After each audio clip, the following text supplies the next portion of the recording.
Noël 2022 sera un peu particulier pour Pelé et sa famille. La maladie du footballeur brésilien est venue bouleverser leurs plans et c'est bien à l'hôpital que ce dernier passera les fêtes.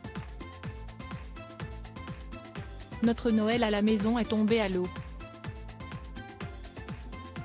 Nous avons décidé avec les médecins que, pour diverses raisons, il vaut mieux rester ici, avec tous les soins prodigués par notre nouvelle famille, de l'hôpital Albert Einstein, ont annoncé, ce mercredi 21 décembre, ses filles, Kelly Nascimento et Flavia Aranches, sur leur compte Instagram.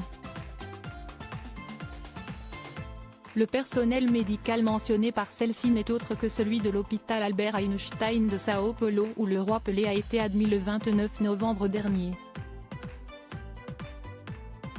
Il s'agissait alors d'une réévaluation de son traitement de chimiothérapie pour sa tumeur du côlon détectée en septembre 2021.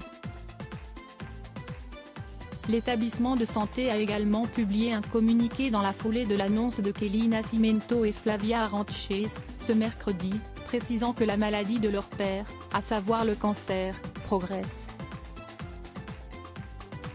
Il requiert également des soins plus importants pour traiter une insuffisance rénale et cardiaque.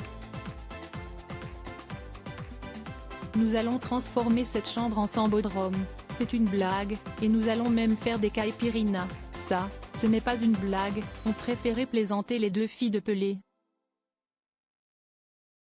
Des nouvelles qui se veulent néanmoins rassurantes. Ce n'est pas la première fois que ces dernières prennent la parole sur leurs réseaux sociaux pour donner des nouvelles de leur père. Les messages se sont au contraire multipliés ces dernières semaines afin de rassurer les fans de la légende du football après que des médias brésiliens ont révélé que son état de santé s'était dégradé. Comme toujours, nous vous remercions pour l'affection que vous nous envoyez, depuis tout le Brésil et le monde entier.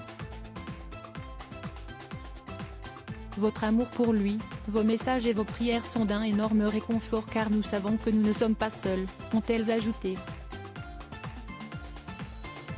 Le 3 décembre, c'est Kylian Mbappé en personne qui avait appelé à prier pour le roi Pelé sur son compte Twitter.